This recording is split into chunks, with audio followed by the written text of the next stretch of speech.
ஆண்டவரும் அருமை இரட்சகருமாயிருக்கிற இயேசு கிறிஸ்துவின் நாமத்தினாலே இந்த சேனலை பார்த்து கொண்டிருக்கிற எல்லாருக்கும் இயேசு கிறிஸ்துவின் நாமத்தினாலே எங்கள் அன்பின் வாழ்த்துதலை நாங்கள் தெரிவித்துக் கொள்கிறோம். இந்த நாளில் கூட நாம் தேவனுடைய வார்த்தை குறித்து இந்த வேளையிலே நாம் தியானிக்க போகிறோம். கர்த்தருடைய வார்த்தையாகிய வார்த்தை என்ன சொல்லுகிறது என்று சொன்னால், இன்று நாம் ஆண்டவராய் இயேசு கிறிஸ்துவனுடைய வசனத்தை நாம் இன்று தியானிப்போம். நாம் சொல்லப்பட்ட வேத பகுதி பிரசங்கியின் புஸ்தகம் 11ஆம் அதிகாரம் 9வது வசனத்தை நாம் எடுத்துக்கொள்ளுவோம். வாலிபனே, உன் இளமையிலே சந்தோஷப்படு, உன் வாலிப நாட்களிலே உன் இருதயம் உன்னை பூரிப்பாகட்டும், உன் நெஞ்சின் வழிகளிலும் உன் கண்ணின் காட்சிகளிலும் நட. ஆனாலும் இவை எல்லாவற்றின் நிமித்தமும் தேவன் உன்னை நியாயத்திலே கொண்டு வந்து நிறுத்துவார் என்று அறி. நீ உன் இருதயத்திலிருந்து சஞ்சலத்தையும் உன் மாமிசத்திலிருந்து தீங்கையும் எடுத்து நீக்கி போடு. இளம் வயதும் வாலிபமும் மாயே.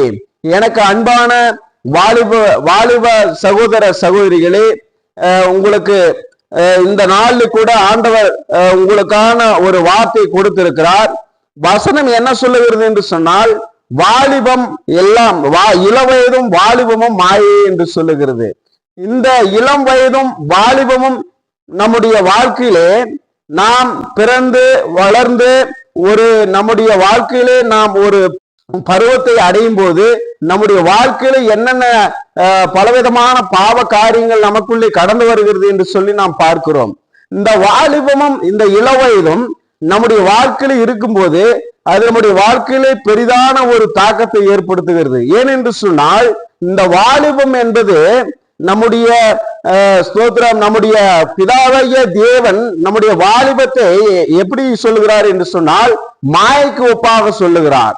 இந்த மாயான இந்த வாலிப நாட்களை நாம் ஆண்டவருக்காக ஒப்பு கொடுத்து வாழும்போது நம்ம ஆண்டவராய் இயேசு கிறிஸ்து நம்முடைய வாழ்க்கையிலே ஒரு பெரிய ரட்சிப்பை சமாதானத்தையும் கொடுப்பார்.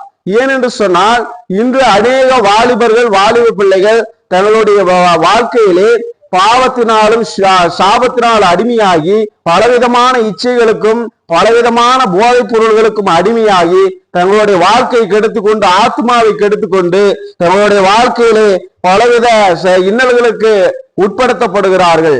அப்படிப்பட்ட அந்த வாலிபத்தை குறித்து ஆண்டவர் என்ன சொல்லுகிறார் என்று சொன்னால், வாலிபனே, உன் இளமையிலே சந்தோஷப்படு, உன் வாலிப நாட்களிலே உன் இருதயம் உன்னை பூரிப்பாக்கட்டும், உன் நெஞ்சின் வழிகளிலும் உன் கண்ணின் காட்சிகளிலும் நட.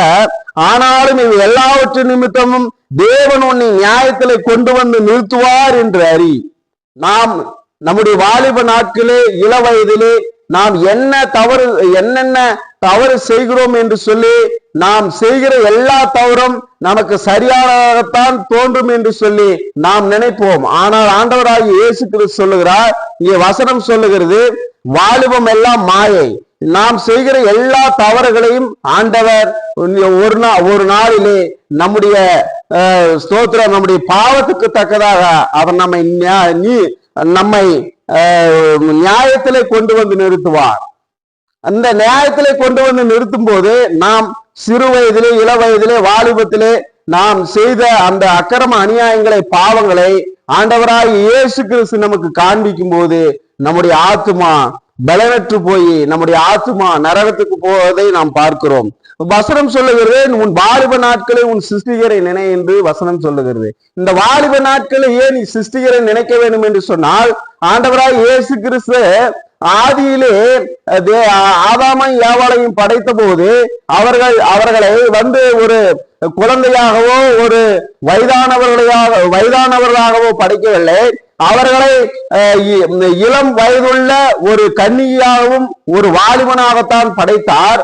ஆனாலும் அவர்கள் தங்களுடைய இச்சையை அவர்கள் அந்த தோட்டத்திலே ஆண்டவர் சொல்லி அந்த வார்த்தையை கீழ்ப்படியாமல் போனது நிமித்தமாக தங்களுடைய வாலிபத்தை இளமை இழந்து அவர்கள் சாபத்துக்குள்ளான போது, இந்த பாவம் அவர்களை மேற்கொண்ட போது, இந்த உலகத்திலே இருக்கிற எல்லாருக்கும் அந்த பாவக்கிரியை நம்மை தொடர்ந்து வந்தது நிமித்தமாகத்தான் இப்படிப்பட்டதான காரியங்களை நாம் வாலிப நாட்கள் இளவயதிலும் அனுபவிக்கத்தக்கதான அந்த கிரியை ஆண்டவர்